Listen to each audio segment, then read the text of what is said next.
Hi dears, welcome to Sujee's lifestyle. ಹೇಗಿದ್ದೀರಾ? ನೀವೆಲ್ಲರೂ ಚೆನ್ನಾಗಿದ್ದೀರಾ ಅಂತ ಅನ್ನೋದು ನನ್ನ ಭಾವನೆ.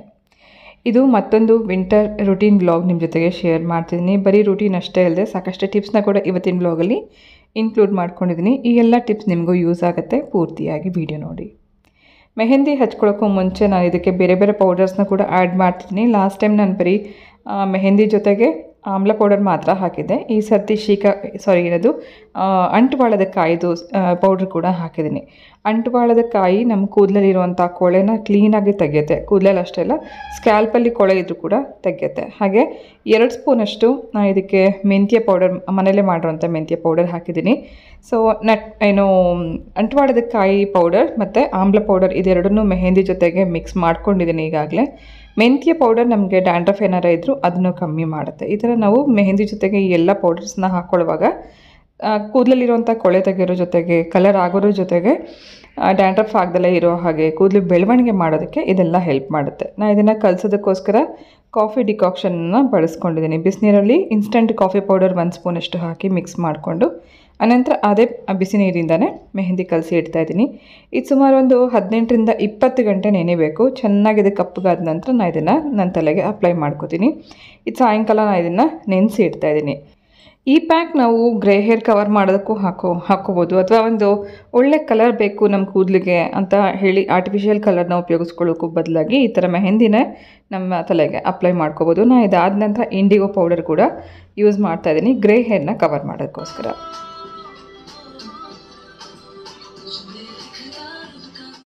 ನೆಕ್ಸ್ಟ್ ವೀಕ್ ನಮ್ಮ ಮನೆಗೆ ನನ್ನ ಡಿಯರೆಸ್ಟ್ ಆ್ಯಂಡ್ ನಿಯರೆಸ್ಟ್ ಫ್ರೆಂಡ್ ಒಬ್ಬಳು ಬರ್ತಾಳೆ. ನಮ್ಮ ಹಾರ್ಟ್ಗೆ ಸ್ವಲ್ಪ ಜಾಸ್ತಿನೇ ಹತ್ತಿರ ಇರೋವಂಥ ಒಬ್ಬಳು ಫ್ರೆಂಡ್ ಅವಳ ಜೊತೆಗೆ ನಾನು ನನ್ನ ಟೈಮ್ನ ಸ್ಪೆಂಡ್ ಮಾಡಬೇಕು ಅಂತ ಸ್ವಲ್ಪ ಮುಂಚೆನೇ ಕೆಲವು ಪ್ರಿಪ್ರೇಷನ್ ಕೂಡ ಮಾಡ್ತಿದ್ದೀನಿ. ಕೆಲವು ದಿನ ನಮ್ಮ ಮನೇಲೇ ಉಳ್ಕೋತಾ ಇದ್ದಾಳೆ. ಸೊ ಯಾರಾದರೂ ಮನೆಗೆ ಬರ್ತಿದ್ದಾರೆ ಅಂತ ಅನ್ನೋವಾಗ ಅವ್ರನ್ನೊಂದು ಒಳ್ಳೆ ವೆಲ್ಕಮ್ ಮಾಡಬೇಕು, ಅಥವಾ ಒಂದು ವಾಮ್ತ್ ವೆಲ್ಕಮ್ ಇರಬೇಕು ಅಂದರೆ ಮನೆ ನೀಟಾಗಿರೋದ್ರ ಜೊತೆಗೆ ಸೊ ಈ ಸೀಸನ್ಗೆ ತಕ್ಕಂತೆ ನಾವು ಮನೇನ ಆರ್ಗನೈಸ್ಡ್ ಮಾಡಿ, ಹಾಗೆ ಈ ಸೀಸನ್ಗೆ ತಕ್ಕಂತೆ ಫುಡ್ ಕೆಲವು ಪ್ರಿಪ್ರೇಷನ್ ಕೂಡ ನಾನು ಮಾಡ್ತಾಯಿದ್ದೀನಿ. ಈ ಥರ ಪ್ರಿಪ್ರೇಷನ್ ಎಲ್ಲ ಮಾಡಿಟ್ಕೊಂಡು ನೆಕ್ಸ್ಟ್ ವೀಕ್ ಅವಳ ಜೊತೆಗೆ ಸಾಕಷ್ಟು ಟೈಮ್ ಸ್ಪೆಂಡ್ ಮಾಡಬೇಕು ಅಂತ ಅನ್ನೋ ಉದ್ದೇಶ ಇದೆ. ಇವತ್ತು ಸ್ವಲ್ಪ ಬಿಸಿಲಿದ್ದರಿಂದ ಸ್ನೋಫಿಗೆ ಸ್ನಾನ ಮಾಡಿಸೋಣ ಅಂತ ಹೇಳಿ ಟೆರೆಸಿಗೆ ಕರ್ಕೊಂಬಂದಿದ್ದೀವಿ. ಯಾವಾಗ ಸ್ವಲ್ಪ ಜಾಸ್ತಿ ಬಿಸಿಲಿದೆ ಅಂತ ಅನ್ಸುತ್ತೆ ಆ ಟೈಮಲ್ಲಿ ಮಾತ್ರ ಇವಳಿಗೆ ಸ್ನಾನ ಮಾಡಿಸ್ತೀವಿ. ಬಾತ್ರೂಮಲ್ಲೆಲ್ಲ ಇವಳಿಗೆ ಸ್ನಾನ ಮಾಡಿಸೋಕ್ಕಾಗಲ್ಲ, ಸ್ವಲ್ಪ ದೊಡ್ಡ ಜಾಗನೇ ಬೇಕು. ಹಾಗಾಗಿ ಪಾರ್ಕಿಂಗಲ್ಲಿ ಮಾಡಿಸ್ತೀವಿ, ಇಲ್ಲ ಅಂತಂದರೆ ಟೆರೆಸಲ್ಲಿ ಮಾಡಿಸ್ತೀವಿ. ಸೊ ಇವಳಿಗೆ ಉಪಯೋಗಿಸೋದು ನಾವು ಹಿಮಾಲಯ ಶಾಂಪು. ಯಾವಾಗಲಾದರೂ ಇವಳಲ್ಲಿ ಹುಳು ಕಾಣಿಸ್ತು ಅಂತ ತಕ್ಷಣ ನಾವು ಅವಳಿಗೆ ಸ್ನಾನ ಮಾಡಿಸ್ಬಿಟ್ರೆ ಆ ಹುಳು ಸತ್ತೋಗುತ್ತೆ. ನಾವೆಷ್ಟೇ ಅವಾಯ್ಡ್ ಮಾಡಿದ್ರೂ ಕೂಡ ವಾಕಿಂಗ್ ಹೋಗಿದಾಗ ಬೇರೆ ನಾಯಿಗಳಲ್ಲಿರೋಂಥ ಹುಳು ಹಾರಿ ಬಂದುಬಿಡುತ್ತೆ ಅಂತ ಹೇಳ್ತಾರೆ. ಸೊ ಹುಳು ಎಲ್ಲರೂ ಕಾಣಿಸ್ತು ಅಂದ ತಕ್ಷಣ ನಾವು ಆ ಶಾಂಪು ಹಾಕಿ ಸ್ನಾನ ಮಾಡಿಸಿದ್ರೆ ಹುಳುನೂ ಸತ್ತೋಗುತ್ತೆ. ಇವಳಿಗೆ ಸ್ನಾನ ಮಾಡಿಸೋದು ತುಂಬ ಕಷ್ಟ. ಹರ್ಷಿತ್ ಇದಕ್ಕೆ ಸುಮಾರು ಒಂದು 2 ಅವರ್ ಟೈಮ್ ತೊಗೊಂಡಿದ್ದಾನೆ. ಇವಳಿಗೆ ಸ್ನಾನ ಮುಗಿಸೋ ಅಷ್ಟೊತ್ತಿಗೆ ಬೆನ್ನು ಬಂದುಬಿಡ್ತು ಅಂತ ಹೇಳ್ತಾ ಇದ್ದ. ಸೊ ಬಿಸಿಲಿದ್ದರಿಂದ ಚೆನ್ನಾಗಿ ಅವಳಿಗೆ ಸ್ನಾನ ಮಾಡಿಸಿದ್ಮೇಲೆ ಸ್ವಲ್ಪ ತಲೆ ಬಿಟ್ಬಿಡ್ತೀವಿ. ಚೆನ್ನಾಗಿ ಅವಳೆಲ್ಲ ಒಣಗೋವರೆಗೂ ಅಲ್ಲೇ ಇರ್ತಾಳೆ. ಅಷ್ಟರಲ್ಲಿ ಟೆರೆಸ್ ಕ್ಲೀನ್ ಮಾಡೋ ಕೆಲಸ, ಬಟ್ಟೆ ಒಗೆದು ಇದೆಲ್ಲ ಕೆಲಸ ಮುಗಿಸ್ಕೊಂಡು ನಂತರ ಕೆಳಗಡೆ ಬರ್ತೀವಿ.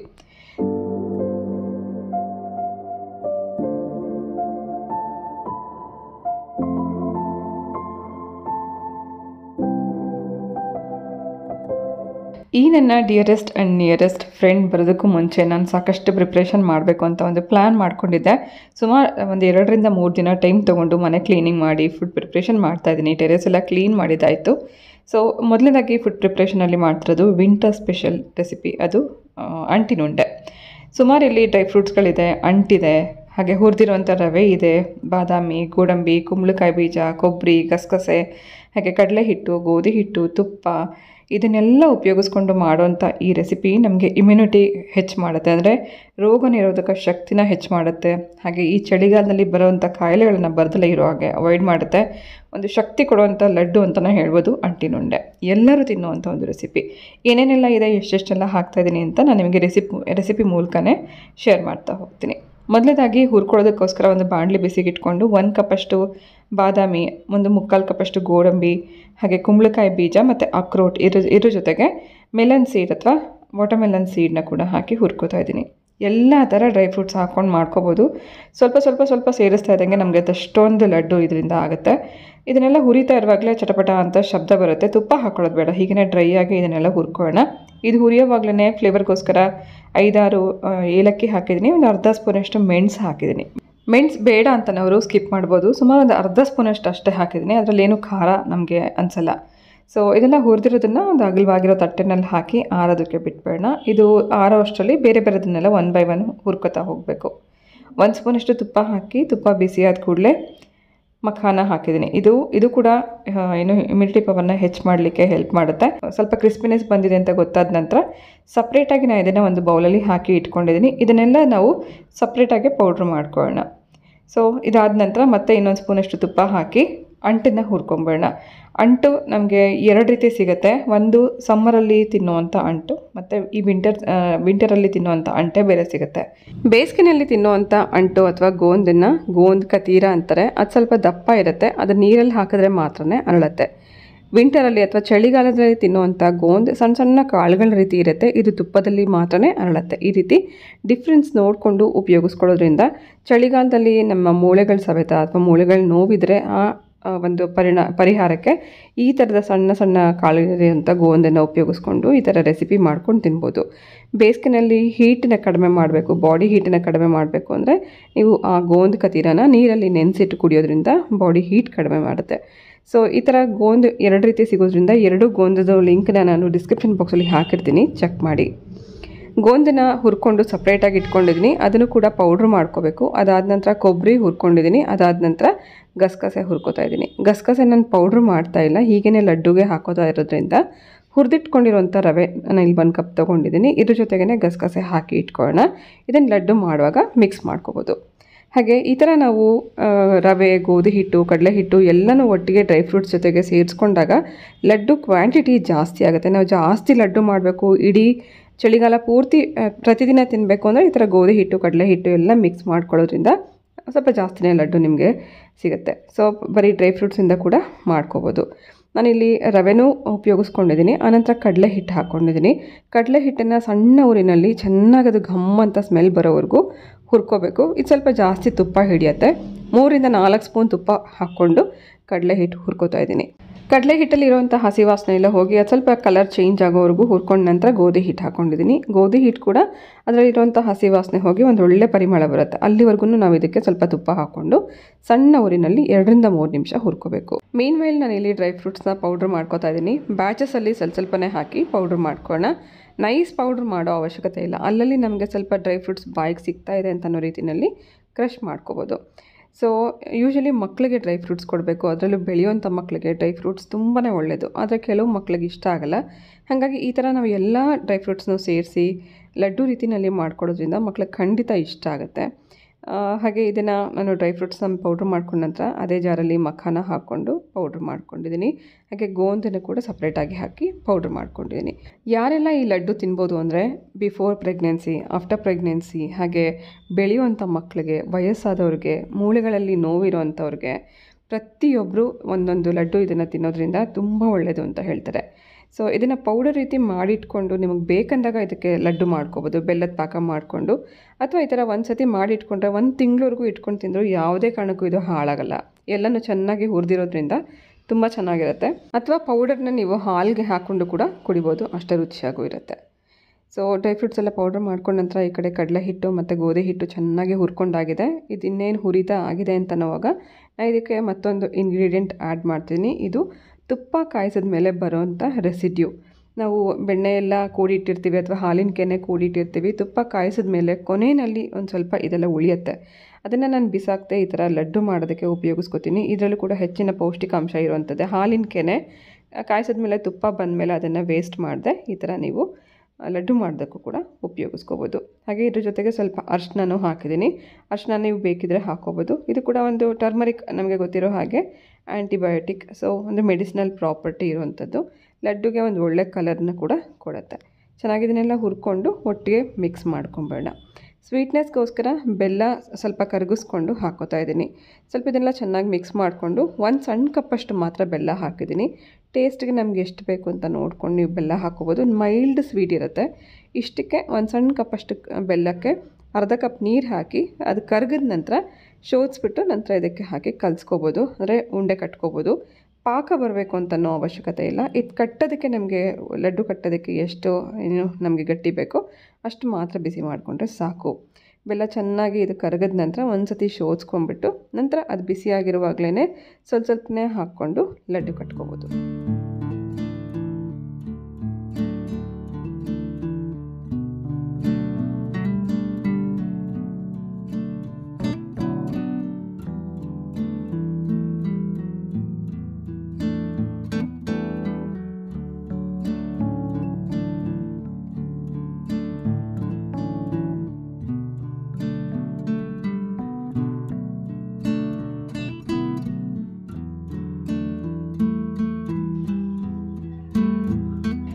ಅಂಟಿನ ಉಂಡೆ ಅಥವಾ ಲಡ್ಡು ಮಾಡಿ ಉಳಿದಿರೋಂಥ ಬೆಲ್ಲದ ನೀರು ಇದಿಷ್ಟು.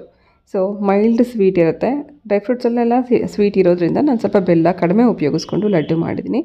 1 ಮಂತ್ ಇಟ್ಕೊಂಡು ನೀವು ಇದನ್ನು ಪ್ರತಿದಿನ ಒಂದೊಂದು ಲಡ್ಡು ತಿನ್ಬೋದು.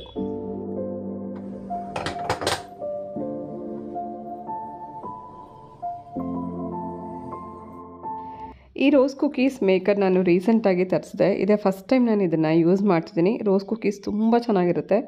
ಈ ಸ್ನ್ಯಾಕ್ಸ್ ಕೂಡ ತಿಂಗಳವರೆಗೂ ಇಟ್ಕೊಂಡು ತಿನ್ನೋವಂಥ ಒಂದು ರೆಸಿಪಿ. ಸೊ ಇದಕ್ಕೆ ಈ ಥರದ ಟೂಲ್ನ ಉಪಯೋಗಿಸ್ತಾರೆ. ಇದಕ್ಕೆ ಹ್ಯಾಂಡಲಲ್ಲಿ ಬಿಸಿ ಆಗಬಾರ್ದು ಅಂತನಕ್ಕೋಸ್ಕರ ಒಂದು ಪ್ಲಾಸ್ಟಿಕ್ದು ಹ್ಯಾಂಡಲ್ ಕೂಡ ಕೊಟ್ಟಿದ್ದಾರೆ. ಮೊದಲು ಇದನ್ನು ಬಿಸಿ ಎಣ್ಣೆಯಲ್ಲಿ ಸ್ವಲ್ಪ ಹೊತ್ತು ಇಟ್ಬಿಟ್ಟು ಇದು ಬಿಸಿ ಆಗೋಕ್ಕೆ ಬಿಡಬೇಕು. ಸೊ ಬ್ಯಾಟರ್ ನಾನಿಲ್ಲ ಆಲ್ರೆಡಿ ಪ್ರಿಪೇರ್ ಮಾಡ್ಕೊಂಡಿದ್ದೀನಿ. ಇದ್ರದ್ದು ಪ್ರಾಪರ್ ವಿಡಿಯೋ ಶೂಟ್ ನಾನು ಮಾಡಿಲ್ಲ. ಸೊ ರೋಸ್ ಕುಕೀಸ್ ಮಾಡೋದಕ್ಕೆ ನಾನು ಏನೇನೆಲ್ಲ ಹಾಕಿದ್ದೀನಿ ಅಂತ ನಿಮಗೆ ಇಲ್ಲಿ ತೋರಿಸ್ತಾ ಇದ್ದೀನಿ. ಸುಮಾರು 1 ಕಪ್ಪಷ್ಟು ಅಕ್ಕಿ ಹಿಟ್ಟು ತೊಗೊಂಡಿದ್ದೀನಿ. ಇದ್ರ ಜೊತೆಗೆ ಅರ್ಧ ಕಪ್ಪಷ್ಟು ಮೈದಾ ಹಿಟ್ಟು, 2 ಸ್ಪೂನಷ್ಟು ಸಕ್ಕರೆ ಹಾಕ್ಕೊಂಡಿದ್ದೀನಿ. ಇದು 3 ಇಂಗ್ರೀಡಿಯೆಂಟ್ ಇದ್ದರೆ ಸಾಕು, ರೋಸ್ ಕುಕೀಸ್ ರೆಡಿ ಆಗುತ್ತೆ. ಇದು ಕೂಡ ಮೈಲ್ಡ್ ಸ್ವೀಟ್ ಇರುತ್ತೆ. ಕ್ರಿಸ್ಪಿ ಆಗಿರೋವಂಥ ಒಂದು ಲೈಟ್ ಸ್ವೀಟ್ ಇರೋವಂಥ ಒಂದು ಸ್ನ್ಯಾಕ್ಸ್. ತುಂಬ ದಿನ ಇಟ್ಕೊಂಡು ತಿನ್ನುವಂಥ ರೆಸಿಪಿ ಇದು ಕೂಡ. ಸೊ ಅಕ್ಕಿ ಹಿಟ್ಟು ಹಾಕಿರೋದ್ರಿಂದ ಆ ಕ್ರಿಸ್ಪಿನೆಸ್ ಇರುತ್ತೆ. ನಮಗಿದು ಮುಕ್ಕಾಲು ಮುಳುಗುವಷ್ಟು ಮಾತ್ರ ಈ ಕುಕೀಸ್ ಮೇಕರ್ನ ಆ ಹಿಟ್ಟಲ್ಲಿ ಡಿಪ್ ಮಾಡ್ಕೋಬೇಕು. ಇಡ್ಲಿ ಹಿಟ್ಟಿನ ಹದಕ್ಕೆ ಕಲಸಿ ರೆಡಿ ಮಾಡಿ ಇಟ್ಕೊಂಡಿರೋದ್ರಲ್ಲಿ ಕುಕೀಸ್ ಮೇಕರ್ನ ಅದ್ಬಿಟ್ಟು ನಂತರ ಬಿಸಿ ಎಣ್ಣೆಯಲ್ಲಿ ಹೀಗೆ ಶೇಕ್ ಮಾಡ್ತಾಯಿದ್ರೆ ತಾನಾಗೆ ಬಿಚ್ಕೊಳ್ಳುತ್ತೆ. ಫಸ್ಟ್ ಟೈಮ್ ಯೂಸ್ ಮಾಡ್ತಿರೋದ್ರಿಂದ ನನಗೆ ಅದು ತಾನಾಗಿ ಬಿಚ್ಕೊಳ್ಳಿಲ್ಲ. ನಾನು ಫೋರ್ಕಿಂದ ಅದನ್ನು ಫ್ರೀ ಮಾಡ್ಕೋಬೇಕಾಯಿತು. ಸ್ಟಾರ್ಟಿಂಗಲ್ಲಿ ನಾನು ಒಂದು 2-3 ಮಾಡೋವರೆಗೂ ಸ್ವಲ್ಪ ಕಷ್ಟನೇ ಆಯಿತು. ಅದಾದ ನಂತರ ಅಂದರೆ ನಿಮಗೆ ಸ್ವಲ್ಪ ಇದು ಪಳಗಬೇಕು. ಆ ಪಳಗ್ತಾ ಇದ್ದಂಗೆ ಬಿಸಿ ಎಣ್ಣೆಯಲ್ಲಿ ಇದನ್ನು ಡಿಪ್ ಮಾಡ್ತಾ ಇದ್ದಾಗೆ ನಿಧಾನವಾಗಿ ಬರ್ತಾ ಹೋಗುತ್ತೆ. ಫಸ್ಟ್ ಒಂದು 3-4 ನಂಗೆ ಸ್ವಲ್ಪ ಹಾಳಾಯಿತು. ಹಾಗಾಗಿ ಸ್ಟಾರ್ಟಿಂಗ್ ನಾನು ವೀಡಿಯೋ ಮಾಡಿದೆ, ಅದಾದ ನಂತರ ವೀಡಿಯೋ ಮಾಡಲಿಕ್ಕೆ ಹೋಗಲಿಲ್ಲ. ಸೊ ತುಂಬ ಚೆನ್ನಾಗಂತೂ ಆಗುತ್ತೆ, ಸ್ವಲ್ಪ ಶೇಪ್ ಹಾಳಾಯಿತು ಅಂತ ಹೇಳ್ಬೋದು ಅಷ್ಟೇ. ಸೊ ರೋಸ್ ಕುಕೀಸ್ ಮತ್ತು ಲಡ್ಡು ಇದೆರಡು ಕೂಡ ತಿಂಗಳವರೆಗೂ ಇಟ್ಕೊಂಡು ತಿನ್ನೋವಂಥ 2 ಸ್ನ್ಯಾಕ್ಸ್ ರೆಸಿಪೀಸ್.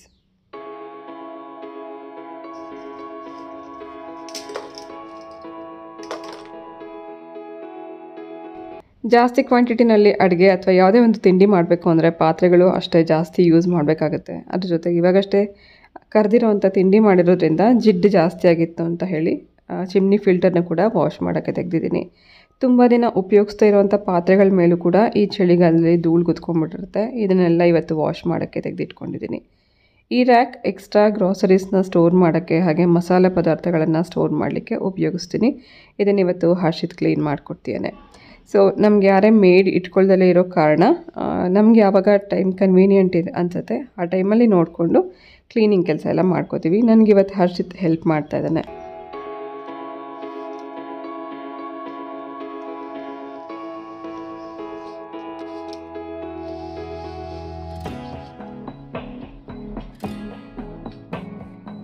ಇದೊಂದು ಮಲ್ಟಿ ಫಂಕ್ಷನಲ್ ಸ್ಟೋರೇಜ್ ರ್ಯಾಕ್ ಅಂತಲೇ ಹೇಳ್ಬೋದು. ನಮಗೆ ಕಡಿಮೆ ಸ್ಪೇಸಲ್ಲಿ ಜಾಸ್ತಿ ವಸ್ತುಗಳನ್ನ ಸ್ಟೋರ್ ಮಾಡಲಿಕ್ಕೆ ಈ ಥರದ ರ್ಯಾಕ್ ತುಂಬ ಹೆಲ್ಪ್ ಆಗುತ್ತೆ. ನಾನು ಇದರಲ್ಲಿ 5 ಬಾಕ್ಸ್ ಇರೋವಂಥದ್ದನ್ನು ತೊಗೊಂಡಿದ್ದೀನಿ. ನನಗೆ ಎಕ್ಸ್ಟ್ರಾ ಗ್ರಾಸರೀಸ್ ಸ್ಟೋರ್ ಮಾಡಲಿಕ್ಕೆ ಇದು ಹೆಲ್ಪ್ ಆಯಿತು. ಅಷ್ಟೇ ಅಲ್ಲದೆ ಬೇರೆ ಬೇರೆ ವಸ್ತುಗಳನ್ನ ಕೂಡ ನಾವು ಇದರಲ್ಲಿ ಸ್ಟೋರ್ ಮಾಡಿ ಇಟ್ಕೋಬೋದು. ಸೊ ಹರ್ಷಿತ್ ಹೆಲ್ಪ್ ಮಾಡ್ತಿದ್ದಾನೆ. ಅದೇ ಟೈಮಲ್ಲಿ ನಾನು ಕೂಡ ಅಡುಗೆ ಮನೆ ಕೆಲಸ ಕಂಪ್ಲೀಟ್ ಮಾಡ್ಕೊಂಡಿದ್ದಾಯಿತು.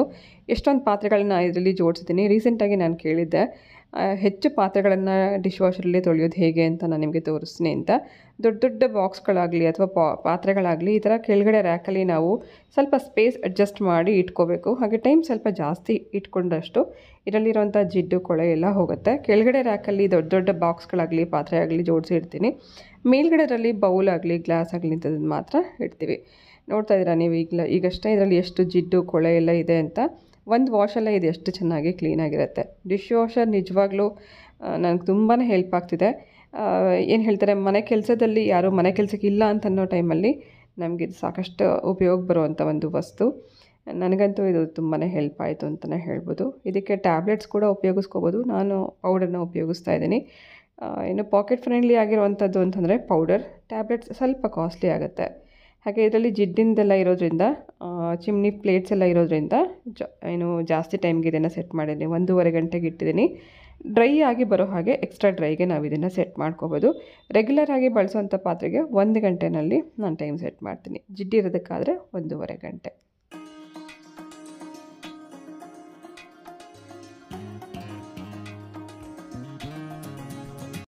ವಿಂಟರ್ ಕ್ಲೀನಿಂಗ್ ಅಂತಂದ್ರೆ ಡಸ್ಟ್ ಅಕ್ಯುಮುಲೇಟ್ ಆಗ್ತಾನೆ ಇರುತ್ತೆ. ಪ್ರತಿದಿನ ನಾವು ಎಷ್ಟೇ ಕ್ಲೀನ್ ಮಾಡಿದ್ರು ಮತ್ತೆ ವಾಪಸ್ ನಾಳೆ ಅಷ್ಟೇ ಧೂಳಲ್ಲಿ ಕಾಣಿಸ್ತಿರುತ್ತೆ. ಅದರಲ್ಲೂ ಮನೇಲಿ ಯಾರಾದರೂ ಡಸ್ಟ್ ಇನ್ಫೆಕ್ಷನ್ ಇರುವಂಥವ್ರು ಆದರೆ ಅಥವಾ ಸಣ್ಣ ಮಕ್ಳು ಇರೋವಂಥವ್ರಿಗಾದರೆ ರೆಗ್ಯುಲರಾಗಿ cleaning must and should. So ಮನೆ ಕ್ಲೀನಿಂಗ್ ಅಂತಂದರೆ ಬರೀ ಕಸ ಗುಡಿಸಿ ಮನೆ ಒರೆಸೋದಷ್ಟೇ ಅಲ್ಲದೆ ಬೆಡ್ ಕ್ಲೀನಿಂಗ್, ಸೋಫಾ ಕ್ಲೀನಿಂಗ್ ಇದೆಲ್ಲ ಮಾಡಲೇಬೇಕಾಗತ್ತೆ. ಮನೇಲಿ ಪೆಟ್ಸ್ ಇರುವಾಗ ಖಂಡಿತ ನಾವು ಇದನ್ನು ಕಂಪಲ್ಸರಿ ಪ್ರತಿದಿನ ಕ್ಲೀನ್ ಮಾಡ್ತೀವಿ. ಬನ್ನಿ ಇದೊಂದು ಟೈಮ್ ಸೇವಿಂಗ್ ರೆಸಿಪಿ ನೋಡ್ಕೊಂಬರೋಣ. ನೆಕ್ಸ್ಟ್ ವೀಕಿಗೆ ನನಗೆ ಬೇಕಾಗಿರೋಂಥ ಇಡ್ಲಿ ದೋಸೆ ಬ್ಯಾಟರ್ ಒಟ್ಟಿಗೆ ಪ್ರಿಪೇರ್ ಮಾಡ್ತಾಯಿದ್ದೀನಿ. ನಾನು ಇದಕ್ಕೆ ಅಕ್ಕಿನೇ ನೆನೆಸ್ದೆ. ಇಡ್ಲಿ ದೋಸೆ ಬ್ಯಾಟರ್ ಹೇಗೆ ಪ್ರಿಪೇರ್ ಮಾಡೋದು ಅಂತ ನೋಡ್ಕೊಂಬರೋಣ. 1.5 ಕಪ್ಪಷ್ಟು ಉದ್ದಿನಬೇಳೆ, 1 ಟೀ ಸ್ಪೂನಷ್ಟು ಮೆಂತ್ಯ ಫಸ್ಟ್ ಚೆನ್ನಾಗಿ ತೊಳೆದು ನಂತರ ಅದಕ್ಕೆ ಸ್ವಲ್ಪ ಬಿಸಿ ಇರೋವಂಥ ನೀರು ಹಾಕಿ ಮುಚ್ಚಿಡ್ತಾ ಇದ್ದೀನಿ. ನೀರು ಬಿಸಿ ಹಾಕೋದ್ರಿಂದ ಬೇಗನೆ ಇದು ನೆಂದು ಹೋಗುತ್ತೆ. ಸುಮಾರು 1 ಅಥವಾ 1.5 ಗಂಟೆನಲ್ಲಿ ಉದ್ದಿನಬೇಳೆ ನೆಂದಿರುತ್ತೆ. ಆ ನಂತರ ರುಬ್ಕೋಬೋದು. ಅಷ್ಟರಲ್ಲಿ ಅದು ನೆನೆಯುವಷ್ಟರಲ್ಲಿ ಪಾತ್ರೆ ಹೇಗೆ ವಾಶ್ ಆಗಿದೆ ಅಂತ ನೋಡ್ಕೊಂಬರೋಣ ಬನ್ನಿ. ನಾವೆಷ್ಟು ಕೊಳೆ ಇರೋವಂಥ ಜಿಡ್ಡಿರುವಂಥ ಪಾತ್ರೆಗಳನ್ನು ಡಿಶ್ ವಾಷರಲ್ಲಿ ಹಾಕಿದ್ವಿ, ಅದೆಷ್ಟು ಚೆನ್ನಾಗಿ ತೊಳೆದಿದೆ. ಪಾತ್ರೆ ಜಾಸ್ತಿ ಇದ್ದಾಗಲೂ ಕೂಡ ಹೇಗೆ ಕ್ಲೀನ್ ಆಗಿದೆ ಅಂತ ಅನ್ನೋದನ್ನು ನೀವೇ ಇಲ್ಲಿ ನೋಡ್ಬೋದು. ಸುಮಾರು 1.5 ಟಬ್ ಮೇಲೇ ಪಾತ್ರೆಗಳಿತ್ತು, 1 ಟಬ್ ಅಷ್ಟೇ ಅಲ್ಲ, ಕೆಳಗಡೆ ದೊಡ್ಡ ದೊಡ್ಡ ಪಾತ್ರೆಗಳೇ 1 ಟಬ್ ಅಷ್ಟಾಗಿತ್ತು. ಇನ್ನೂ ಗ್ಲಾಸ್, ಪ್ಲೇಟ್ಸ್, ಸ್ಪೂನ್ಸ್ ಇದೆಲ್ಲ ಸುಮಾರು ಹಿಡಿಯುತ್ತೆ. ಸೊ ಒಂದು ಟೈಮಲ್ಲಿ ನಿಮಗೆ ಸಾಕಷ್ಟು ಪಾತ್ರೆಗಳು ಈ ಥರ ನೀವು ಡಿಶ್ ವಾಷರಲ್ಲಿ ತೊಳಿಬೋದು. ನನಗೆ ಕೈಯಲ್ಲಿ ತೊಳಿಬೇಕು ಅಂದರೆ ಸುಮಾರು ಮ್ಯಾಕ್ಸಿಮಮ್ 1 ಅಥವಾ 1.5 ಗಂಟೆ ಸಮಯ ಹಿಡಿತಾ ಇತ್ತು. ಡಿಶ್ ವಾಷರಲ್ಲಿ ಅದೇ ಸೇಮ್ ಟೈಮಲ್ಲಿ ತುಂಬ ಕಡಿಮೆ ನೀರಲ್ಲಿ ಎಷ್ಟು ಚೆನ್ನಾಗಿ ಫಳಫಳ ಅನ್ನೋ ರೀತಿಯಲ್ಲಿ ಪಾತ್ರೆ ಎಲ್ಲ ತೊಳೆದು ರೆಡಿಯಾಗಿದೆ. ನೀವೇ ನೋಡ್ಬೋದು. ನಾವು ಕೈಯಲ್ಲಿ ಕೂಡ ಅಷ್ಟು ಚೆನ್ನಾಗಿ ತೊಳೆಯೋಕ್ಕಾಗಲ್ಲ, ಅಷ್ಟು ಕ್ಲೀನಾಗಿ ಡಿಶ್ ವಾಷರಲ್ಲಿ ತೊಳೆದಿದ್ದು ಆಗಿದೆ, ಒಣಗಿಸಿದ್ದು ಆಗಿದೆ. ಸೊ ನನಗಂತೂ ಇದು ತುಂಬಾ ಹೆಲ್ಪ್ ಆಯಿತು. ಡಿಶ್ ವಾಷರ್ ಇನ್ನೂ ಯಾರು ತೊಗೋಬೇಕು ಅಂತ ಯೋಚನೆ ಮಾಡ್ತಿದ್ರೆ ಖಂಡಿತ ಯೋಚನೆ ಮಾಡಿಬಿಡಿ, ಗೋ ಫಾರ್ ಇಟ್ ಅಂತ ಹೇಳ್ತೀನಿ. ಸೊ ಸುಮಾರು 1.5 ಗಂಟೆಯಲ್ಲಿ ಇದು ಚೆನ್ನಾಗಿ ನೆಂದಿರುವಂಥ ಉದ್ದಿನಬೇಳೆ ಮತ್ತು ಮೆಂತ್ಯನ ಒಟ್ಟಿಗೆ ಗ್ರೈಂಡ್ ಮಾಡ್ಕೊಳ್ಳೋಣ. ಹೀಗೆ ಟೈಮ್ ಸೇವ್ ಮಾಡಿಕೊಂಡು 2 ರೀತಿ ನಾವು ಬ್ರೇಕ್ಫಾಸ್ಟ್ಗೆ ಪ್ರಿಪೇರ್ ಮಾಡ್ಕೋಬೇಕು ಅಂದರೆ ಉದ್ದಿನಬೇಳೆ ಒಂದನ್ನು ನೆನೆಸಿಟ್ಕೊಂಡು ಗ್ರೈಂಡ್ ಮಾಡ್ಕೋಬೇಕು. ಚೆನ್ನಾಗಿದೆ, ನೈಸ್ ಆಗೋ ಹಾಗೆ ಗ್ರೈಂಡ್ ಮಾಡ್ಕೊಂಡಿದ್ದೀನಿ. ಇಲ್ಲಿ 1.5 ಕಪ್ಪಷ್ಟು ನಾನು ಉದ್ದಿನಬೇಳೆ ಹಾಕಿರೋದ್ರಿಂದ 1 ಕಪ್ಪಷ್ಟು ಹಿಟ್ಟನ್ನು ಒಂದು ಪಾತ್ರೆಯಲ್ಲಿ ಹಾಕ್ಕೊಂಡಿದ್ದೀನಿ. ಅರ್ಧ ಕಪ್ಪಷ್ಟು ಉದ್ದಿನಬೇಳೆ ಹಿಟ್ಟನ್ನು ಇನ್ನೊಂದು ಪಾತ್ರೆಯಲ್ಲಿ ಹಾಕ್ಕೊಂಡಿದ್ದೀನಿ. ಸೊ 1 ಕಪ್ಪಷ್ಟು ಉದ್ದಿನ ಹಿಟ್ಟಿಗೆ ಇಡ್ಲಿ ಪ್ರಿಪೇರ್ ಮಾಡ್ತಾಯಿದ್ದೀನಿ. ಇನ್ನೊಂದು ಅರ್ಧ ಕಪ್ಪಷ್ಟು ಉದ್ದಿನ ಹಿಟ್ಟಿಗೆ ದೋಸೆ ಹಿಟ್ಟನ್ನು ಪ್ರಿಪೇರ್ ಮಾಡ್ತಾಯಿದ್ದೀನಿ. ಅಕ್ಕಿ ನೆನೆಸದೆ ಹೇಗೆ ಮಾಡಬೇಕು ಅಂತ ಅನ್ನೋದಕ್ಕೆ ಈ ರೀತಿ ಅಕ್ಕಿ ರವೆ ಅಂತಲೇ ಸಿಗುತ್ತೆ. ಇಡ್ಲಿಗೆ ತುಂಬ ಚೆನ್ನಾಗಾಗುತ್ತೆ. ಒಂದು ಮರಳಾಗಿ ತುಂಬ ಚೆನ್ನಾಗಿ ಬಾಯಲ್ಲಿಟ್ಟರೆ ಕರಗುವಂಥ ಇಡ್ಲಿ ಮಾಡಬೇಕು ಅಂತ ಅನಿಸಿದ್ರೆ ಈ ರೀತಿ ಅಕ್ಕಿ ರವೆನ ನೀವು ಉಪಯೋಗಿಸ್ಕೋಬೋದು. ಸುಮಾರು 2 ಕಪ್ಪಷ್ಟು ಅಕ್ಕಿ ರವೆ ನಾನು ಇದಕ್ಕೆ ಹಾಕ್ಕೊಂಡಿದ್ದೀನಿ. ಸೊ ತುಂಬ ಚೆನ್ನಾಗಿ ಮೃದುವಾಗಿ ಇಡ್ಲಿ ರೆಡಿಯಾಗುತ್ತೆ. ದೋಸೆ ಮಾಡೋದಕ್ಕೋಸ್ಕರ 1.5 ಕಪ್ಪಷ್ಟು ಅಕ್ಕಿ ಹಿಟ್ಟನ್ನು ಹಾಕ್ತಾಯಿದ್ದೀನಿ. ಅಕ್ಕಿನೇ ನೆನೆಸಿಲ್ಲ ಅಂತಂದರೆ ಈ ಥರ ನಾವು ಅಕ್ಕಿ ಹಿಟ್ಟು ಮತ್ತು ಅಕ್ಕಿ ರವೆ ಇಟ್ಕೊಂಡಿದ್ರೆ ಇಡ್ಲಿ ದೋಸೆ ಬ್ಯಾಟರ್ ನಾವು ಒಟ್ಟಿಗೆ ಪ್ರಿಪೇರ್ ಮಾಡಿ ಇಟ್ಕೋಬೋದು. 2ಕ್ಕೂ ನೀರು ಹಾಕಿ ಚೆನ್ನಾಗಿ ಕಲಿಸ್ಕೊಳ್ಳೋಣ. ಇಡ್ಲಿ ಹಿಟ್ಟಿನ ಬ್ಯಾಟರ್ ನಮಗೆ ಸ್ವಲ್ಪ ಗಟ್ಟಿಯಾಗಿರಬೇಕು, ದೋಸೆ ಬ್ಯಾಟರ್ ಸ್ವಲ್ಪ ತೆಳ್ಳಗಿರಬೇಕು. ಈ ರೀತಿ ಒಟ್ಟಿಗೆ ಪ್ರಿಪೇರ್ ಮಾಡಿ ಇಟ್ಕೊಂಡು ಫರ್ಮೆಂಟೇಷನ್ ಆದಮೇಲೆ ಫ್ರಿಡ್ಜಲ್ಲಿ ಇಟ್ಕೊಂಡ್ರೆ ನಿಮಗೆ ಬೇಕಂದಾಗ ಇಡ್ಲಿನೂ ಮಾಡ್ಕೋಬೋದು, ಬೇಕಂದಾಗ ದೋಸೆನೂ ಮಾಡ್ಕೋಬೋದು. ಸೊ ನೆಕ್ಸ್ಟ್ ವೀಕ್ ನಾನು ಸ್ವಲ್ಪ ಫ್ರೀ ಆಗಿರಬೇಕು ಅಂತ ಅನ್ನೋದಕ್ಕೋಸ್ಕರ ಈ ಥರ ಪ್ರಿಪ್ರೇಷನ್ ನಾನು ಫಸ್ಟೇ ರೆಡಿ ಮಾಡಿ ಇಟ್ಕೊಂಡಿದ್ದೀನಿ. ಇದು ನಂಗೆ ತುಂಬ ಟೈಮ್ ಸೇವ್ ಆಯಿತು. ನನಗಷ್ಟೇ ಅಲ್ಲದೆ ಎಷ್ಟೋ ಜನ ವರ್ಕಿಂಗ್ ವಿಮೆನ್ಗೆ ಅಥವಾ ಬ್ಯುಸಿ ಇರೋವಂಥವ್ರಿಗೆ ಈ ಥರದ ಟಿಪ್ಸ್ ಯೂಸ್ ಆಗುತ್ತೆ. ಸೊ ಅದೇ ರೀತಿ ತೆಂಗಿನಕಾಯಿನ ಕೂಡ ತುರಿ ಮಾಡಿ ಇಟ್ಕೋತಾ ಇದ್ದೀನಿ. ಕಾಯಿ ತುರಿ ಮಾಡೋಷ್ಟು ಟೈಮ್ ಸಾಕಷ್ಟು ನಮಗೆ ಹಿಡಿಯುತ್ತೆ. ಹಾಗಾಗಿ ಮಿಕ್ಸಿನಲ್ಲೇ ಒಂದು ಸತಿ ತುರಿ ರೆಡಿ ಮಾಡಿ ಇಟ್ಕೊಂಡ್ರೆ ಬೇಕಂದಾಗ ಚಟ್ನಿಗೆ, ಪಲ್ಯಕ್ಕೆ ಈ ಥರದಕ್ಕೆಲ್ಲ ಉಪಯೋಗ ಬರುತ್ತೆ.